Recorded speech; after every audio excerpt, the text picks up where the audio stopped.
This is Politics UK with me, Leila Nathoo.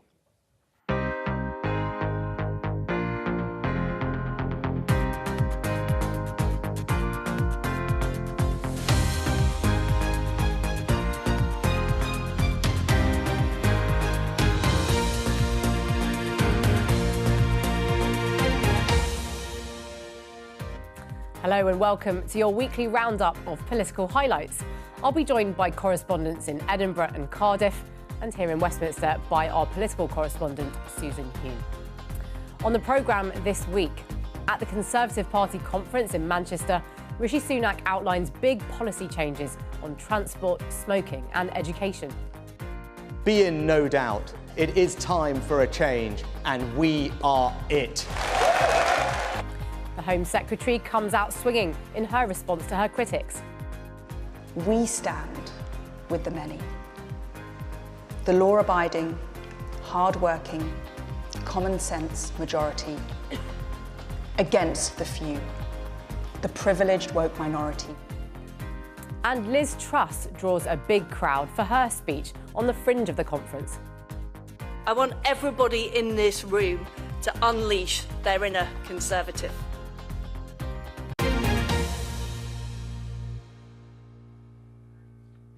Hello. Well, this was the week of the Conservative Party conference.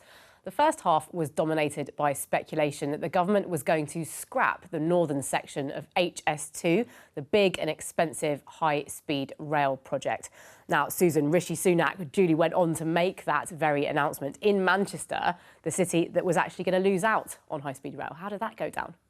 Well, in the room, it went down remarkably well, which just goes to show it really does matter how you tell them. So we'd had more than a couple of weeks of speculation that he was going to scrap this Birmingham to Manchester leg of HS2. And there'd been a bit of an outcry, lots of Conservatives and people in the industry unhappy that a lot of money had already been spent, there's been disruption, and the North wouldn't actually get this big investment project after all. No wonder, though, that Rishi Sunak didn't want to talk about it in interviews beforehand. He wanted to tell it his own way, so he set it up as that this £36 billion would be reinvested into different transport projects across the north and across the whole of the country, really. And that did go down extremely well. Of course, HS2 wasn't the only thing in that speech. He also had a big announcement on progressively banning cigarettes and on A-levels as well. And I think really with these big announcements, it was him setting out his stall ahead of a general election, which has to come in the next 15 months. Quite a big ask if you've been in power, the Conservatives in power for the past 13 years. But he's setting himself up as the leader who's offering change, who's the new broom. And that HS2 announcement was part of that. I've been Prime Minister for almost a year now, and we have done good things in that time. We've made progress on our 5 priorities: to halve inflation, grow the economy, reduce debt, cut waiting lists and to stop the boats. I know you want tax cuts, I want them too, and we will deliver them. But the best tax cut we can give people right now is to halve inflation and ease the cost of living.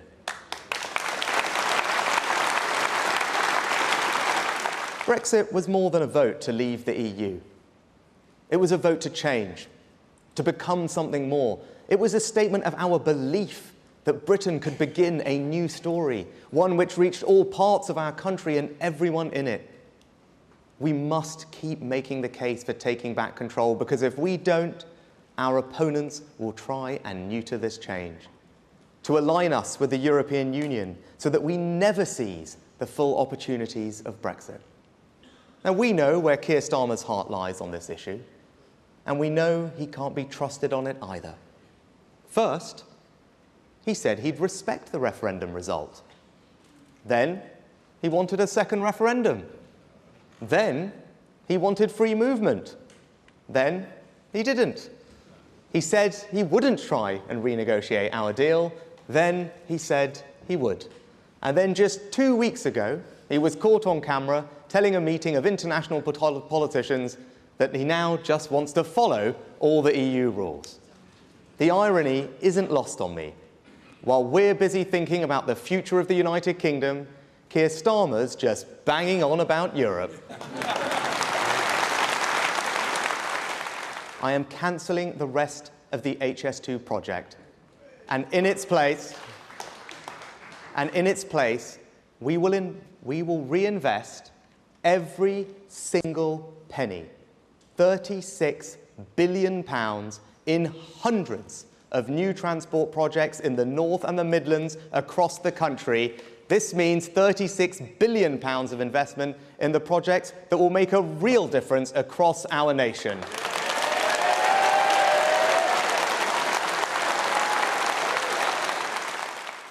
With our new Network North, you will be able to get from Manchester to the new station in Bradford in 30 minutes, Sheffield in 42 minutes, and to Hull in 84 minutes on a fully electrified line. Don't worry, there's more. We'll protect the £12 billion to link up Manchester and Liverpool as planned, and we'll engage with local leaders on how best to deliver that scheme. We'll build the Midlands Rail Hub, connecting 50 different stations. We'll help Andy Street extend the West Midlands Metro. We'll build the Leeds Tram. We'll electrify the North Wales Main Line, upgrade the A1, the A2, the A5, the M6. We'll connect...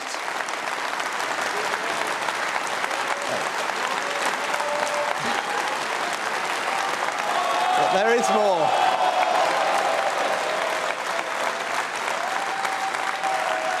There's lots more.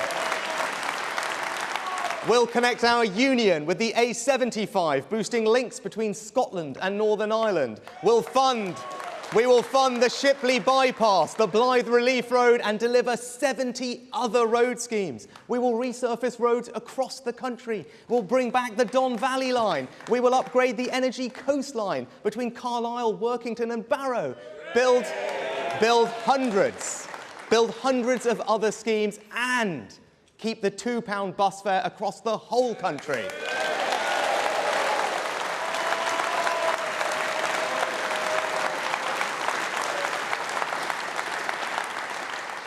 I challenge anyone to tell me with a straight face that all of that isn't what the North really needs. People take up cigarettes when they're young. 4 in 5 smokers have started by the time they're 20. Later, the vast majority try to quit. But many fail because they're addicted and they wish they had never taken up the habit in the first place. Now, if we could break that cycle, if we could stop the start, then we would be on our way to ending the biggest cause of preventable death and disease in our country. So I propose that in future, we raise the smoking age by 1 year every year. That means a 14-year-old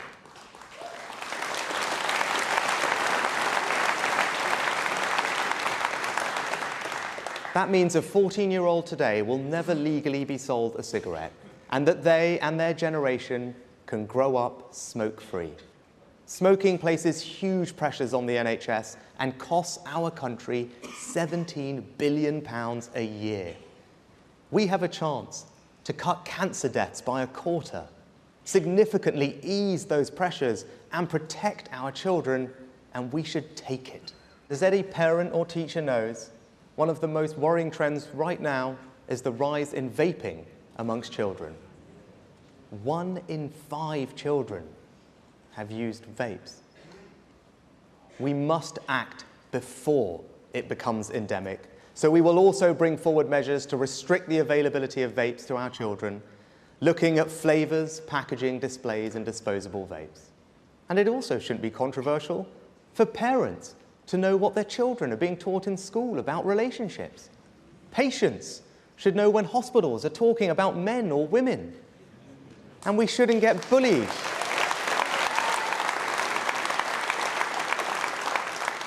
And we shouldn't get bullied into believing that people can be any sex they want to be. They can't. A man is a man and a woman is a woman. That's just common sense.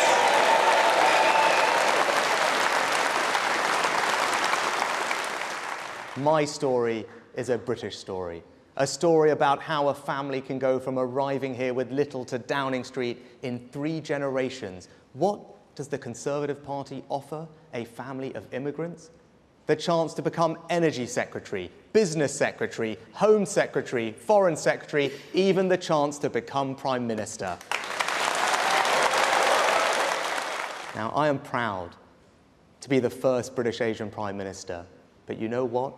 I'm even prouder that it's just not a big deal.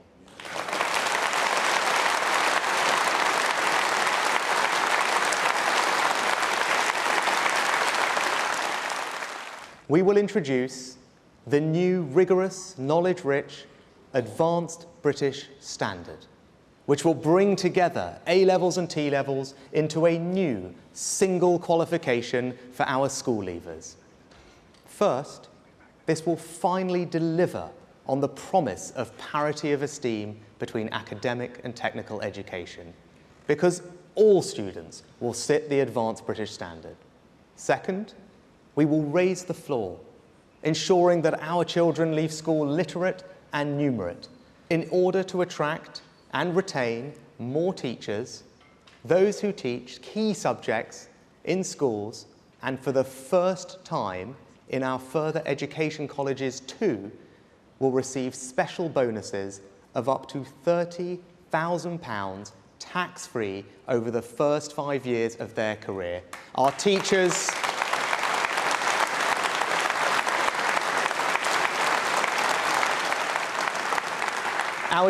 do one of the most valuable jobs in our society, and we should reward them for that. We will be bold, we will be radical, we will face resistance, and we will meet it. We will give the country what it so sorely needs and yet too often has been denied: a government prepared to make long-term decisions so that we can build a brighter future for everyone. Be in no doubt, it is time for a change, and we are it. Thank you.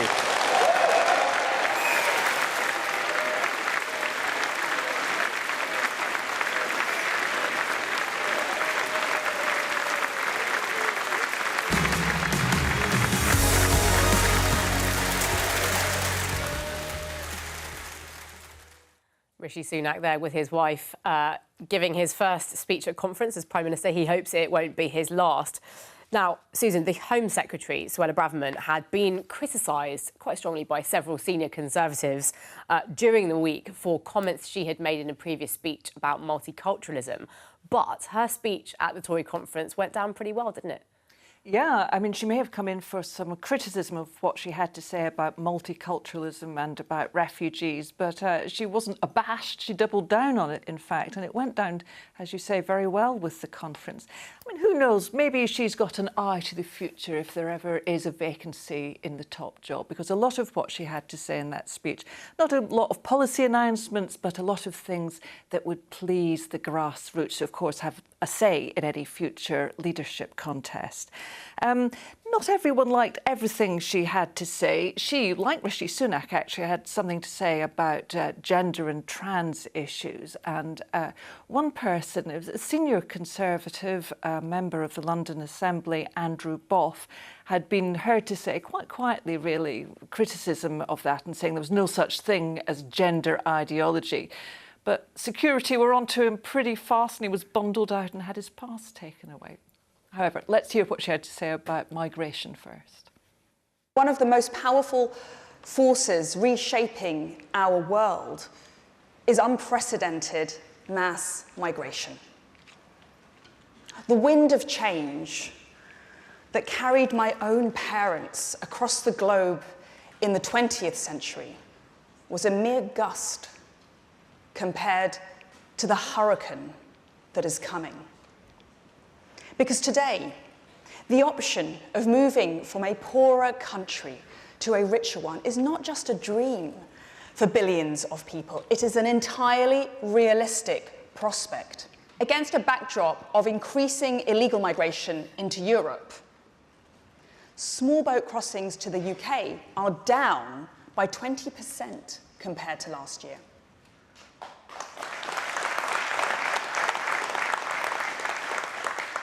And, conference, we will soon begin closing down asylum hotels.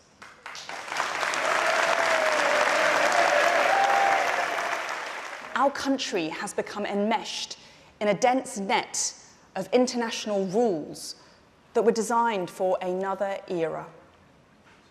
And it is Labour that turbocharged their impact by passing the misnamed Human Rights Act.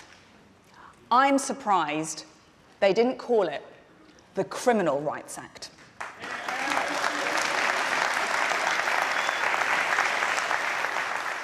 Our politically correct critics have money, they have status, they have loud voices. They have the luxury of promoting seductive but irresponsible ideas, safe in the knowledge that their privilege will insulate them from any collateral damage.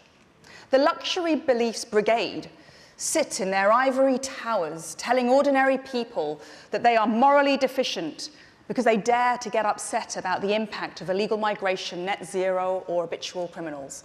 Highly controversial ideas are presented to the workforce and to the public as if they're motherhood and apple pie. Gender ideology, white privilege, anti-British history. And the evidence demonstrates that if you don't challenge this poison, things just get worse. Whole institutions become captured. And of course, as always happens when the left gets the upper hand, those who fail to conform are persecuted, chased out of their jobs for saying that a man can't be a woman, scolded for rejecting that they're beneficiaries of institutional racism, disciplined for using the wrong words. We stand with the many, the law-abiding, hard-working, common-sense majority. Our message to the people is clear. We are raising our game. We are fighting for a Britain that puts you first. We are on your side. Thank you.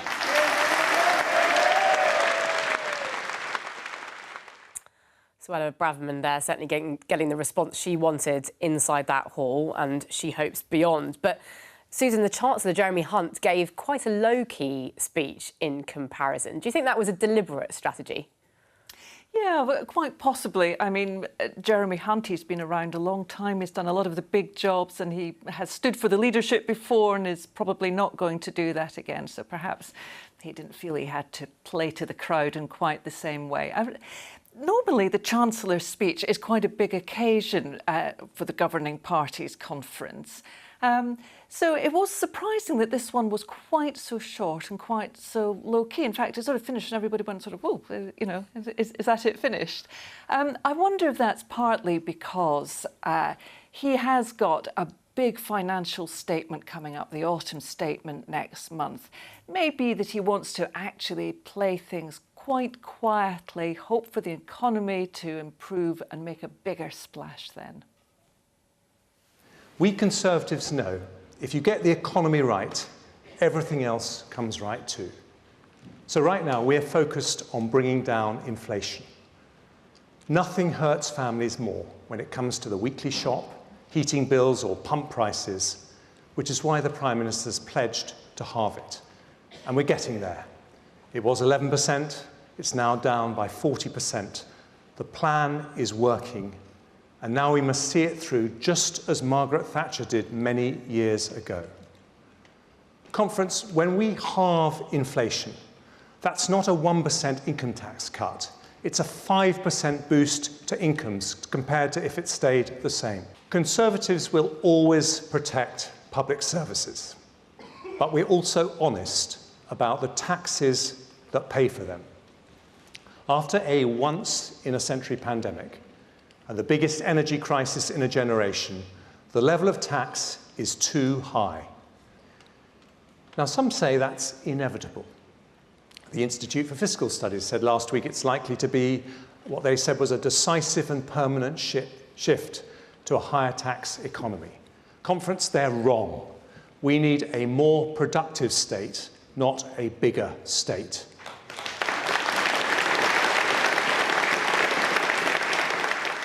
There's somewhere else where we need to rethink the way the state works, our welfare system.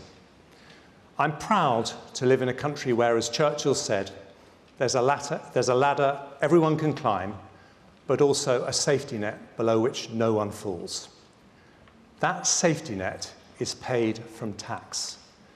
And that social contract depends on fairness to those in work alongside compassion to those who aren't. And that means work must pay. We're making sure it does. Mel Stride gets this 100%, which is why he's replacing the work capability assessment. And we're going to look at the way the sanctions regime works. It isn't fair that someone who refuses to look seriously for a job gets the same as someone trying their best. So to make sure work continues to pay, today I take a step forwards towards completing another great Conservative reform, the national living wage. We promised in our manifesto to raise the national living wage to 2/3 of median income, ending low pay in this country. At the moment, it's £10.42 an hour, and we're waiting for the Low Pay Commission to tell us next year's recommendation. But I confirm today, whatever that recommendation, we'll increase the national living wage to at least £11 an hour next year. That's a pay rise for 2 million workers. Jeremy Hunt there. Susan, many thanks for now. We will be back with you a bit later for more on the Conservative Party conference.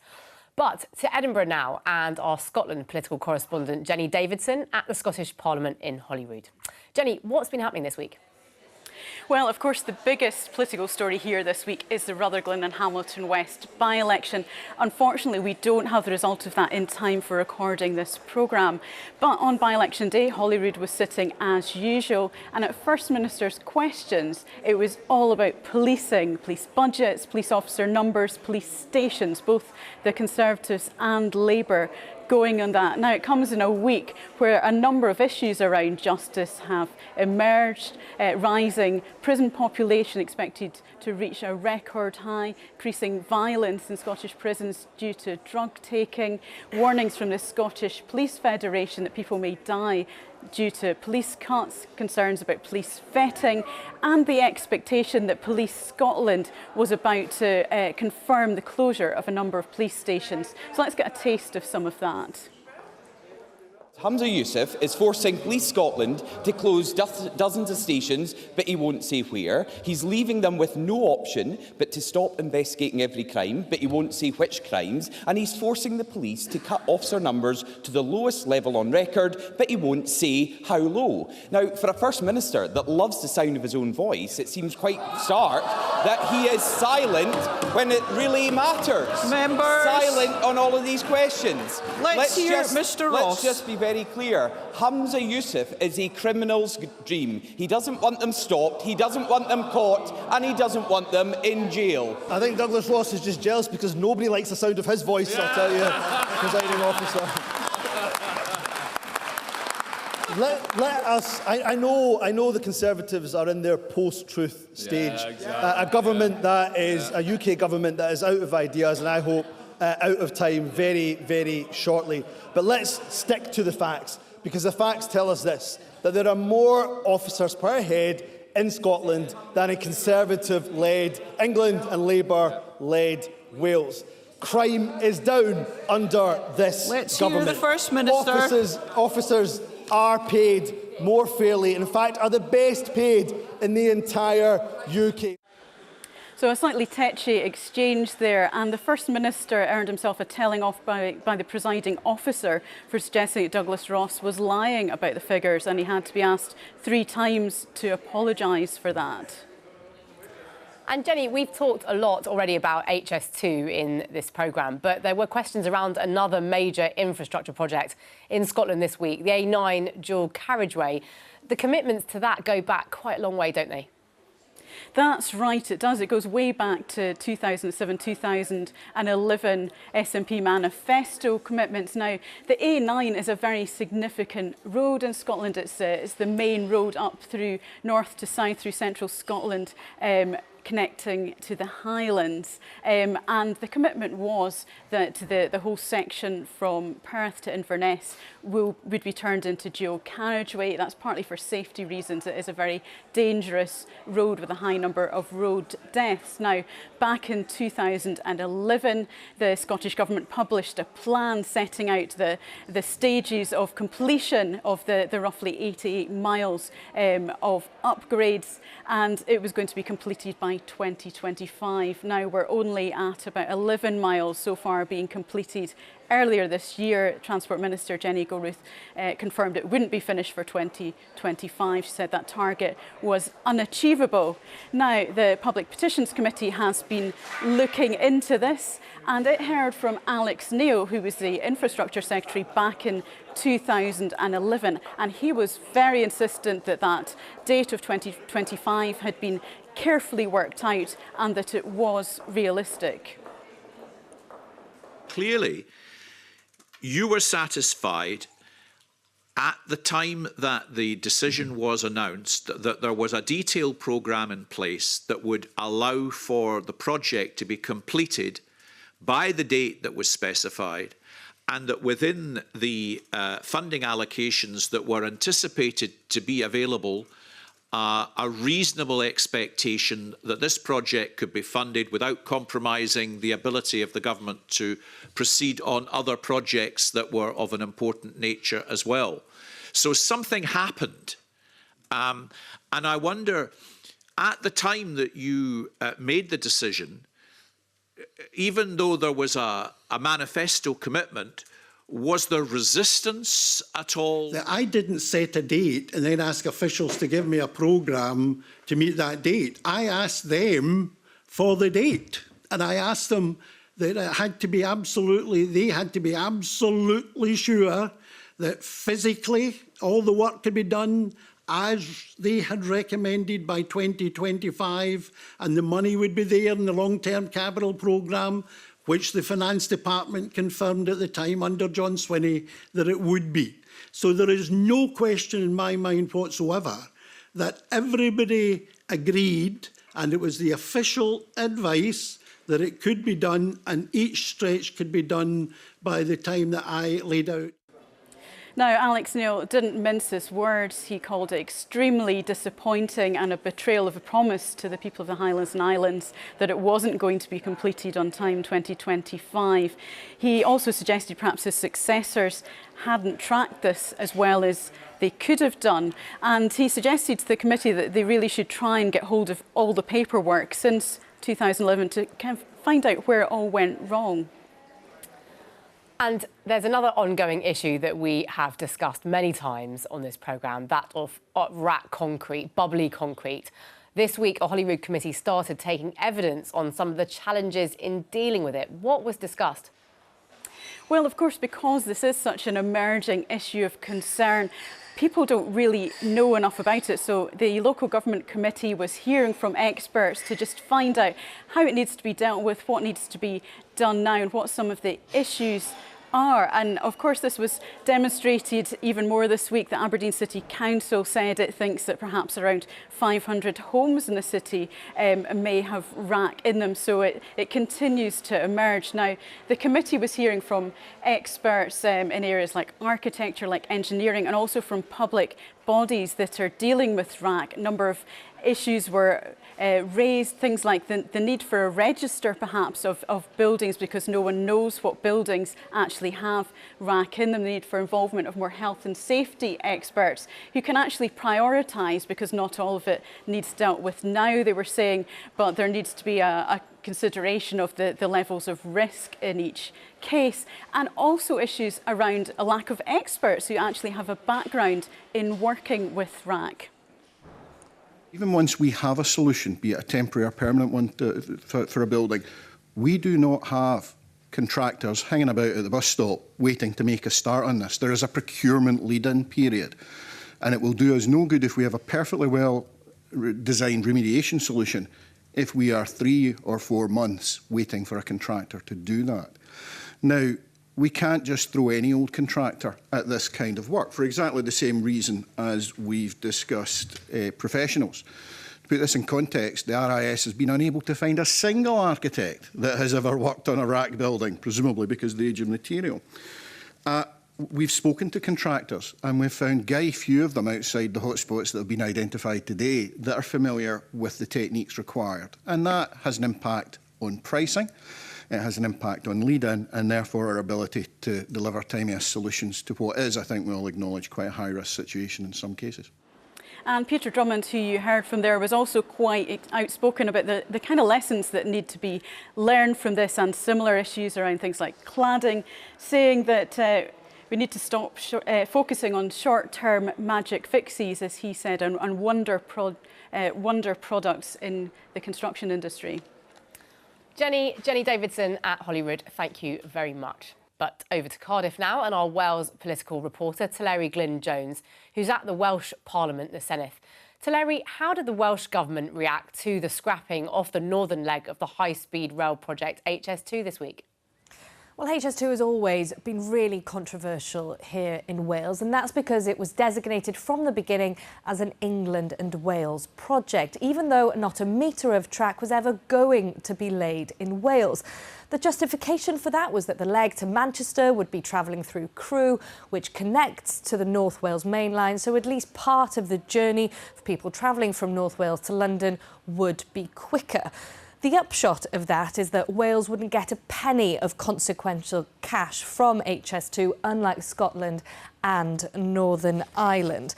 Now, the conference speech from Rishi Sunak did have one surprise in it, though, and that was an announcement that as part of Network North, the alternative to HS2, that the North Wales main line would be electrified at a cost of £1 billion. That's not something you could say there's been a huge clamour for, a big campaign for in recent years. But here's a flavour of the reaction in the Senedd on Wednesday after the announcement. As welcome as the electrification of the North Wales main line would be, that would be welcome, but that would not be in any way a sufficient replacement for the money we've lost from the first stage of HS2. That would be purportedly double of what is being promised now for the North Wales main line. We have been working closely with them, with their officials, over a number of months to come up with a joint set of priority schemes for rail investment, because as members know, rail infrastructure remains a Westminster responsibility.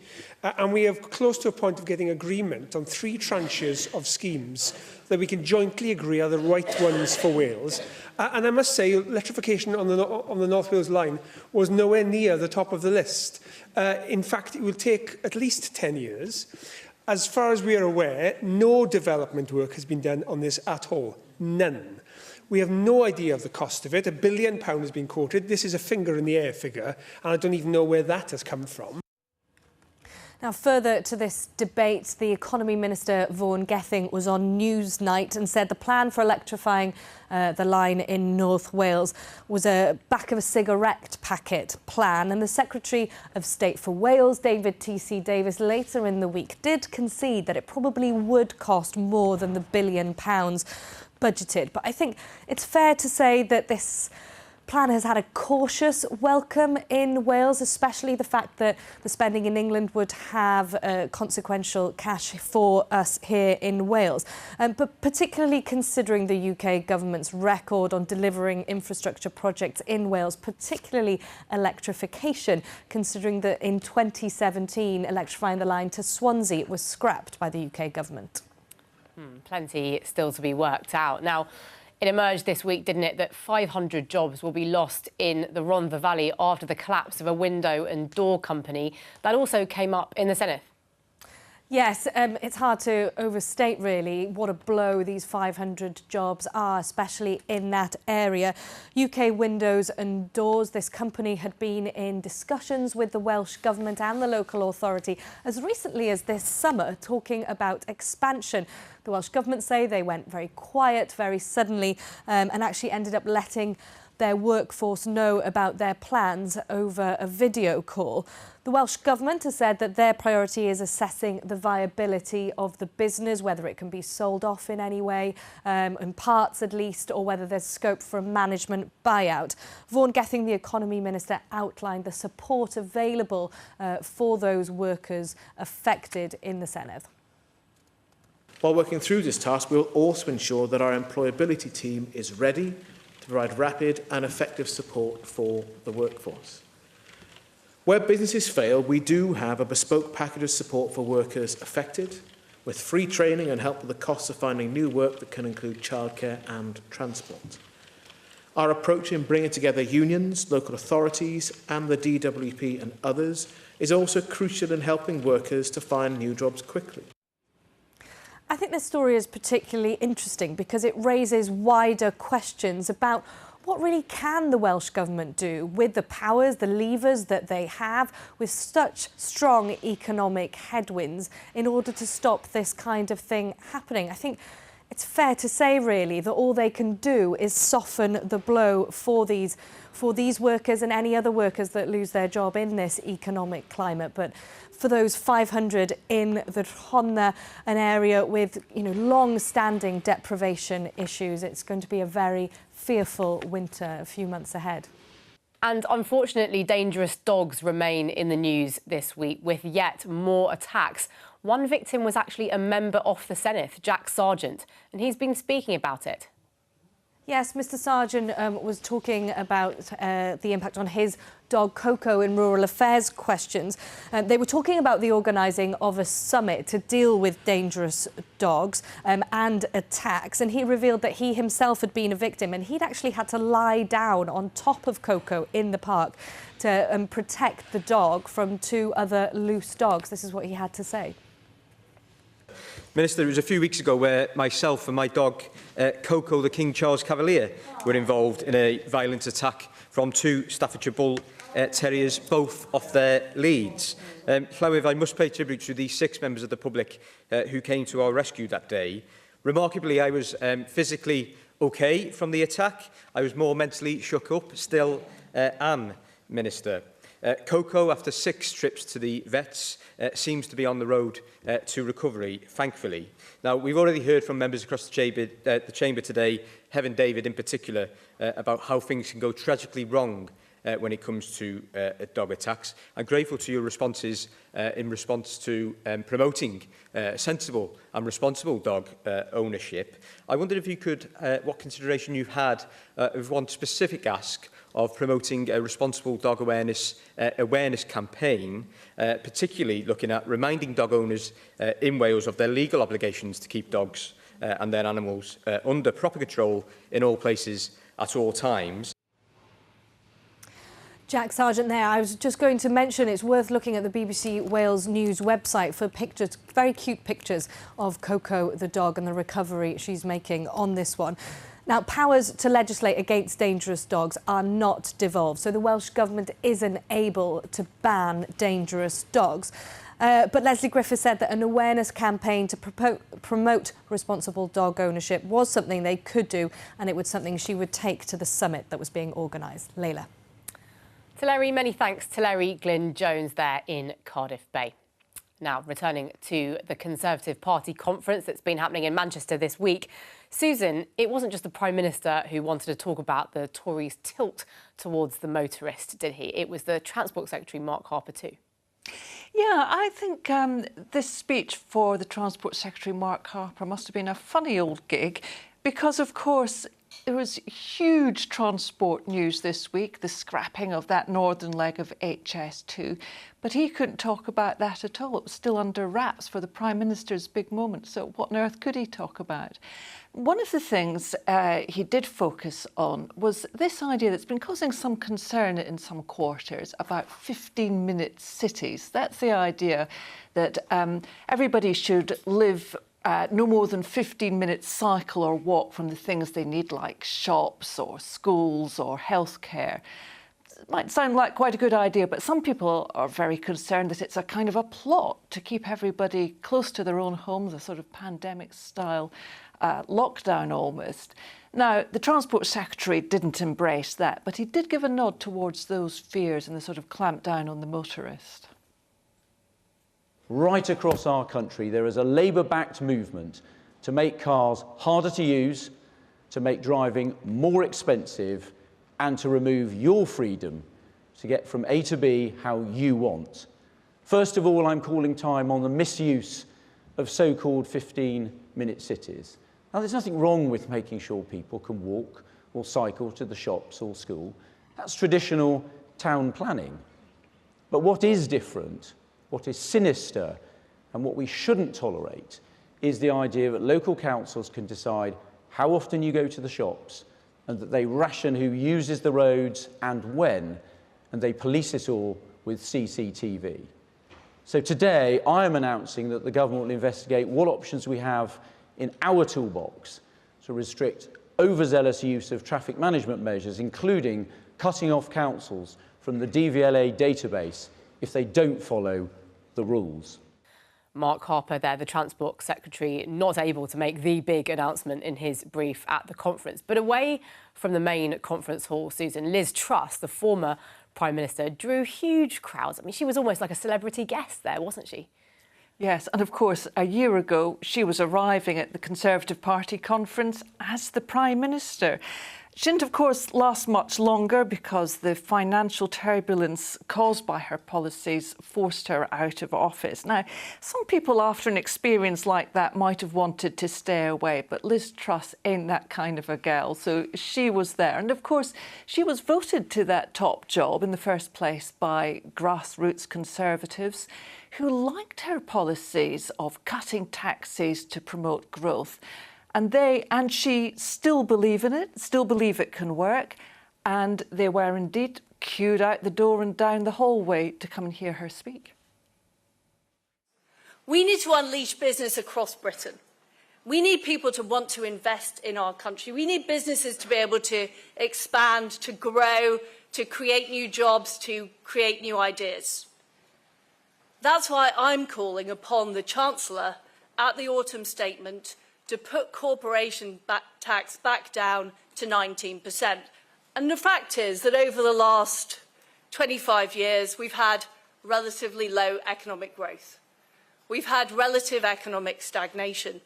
And the only thing that is going to break through that is businesses and entrepreneurs being able to do things differently, being able to invest, being able to grow, being able to build new factories, being able to employ people. That is what is going to drive our country forward. And as Conservatives, we need to be prepared to make that argument for business. Because business shouldn't be a cash cow to be milked. It's a future investment in our prosperity. The fact is we haven't built enough homes. And it's incredibly difficult if you're a young person to get on the property ladder. It's incredibly difficult to even rent a property in big cities like Manchester and London. It's just far too expensive. We need to incentivise local areas to build more homes through giving them tax breaks if they're prepared to get rid of that red tape. And I think we need to do it at a level so we are building 500,000 new homes every year. So let's stop taxing and banning things. Let's instead build things and make things. Let's be prepared to make Conservative arguments again, even if it's unpopular, even if it's difficult. I want everybody in this room to unleash their inner Conservative. And finally, my friends, let's make Britain grow again. Thank you.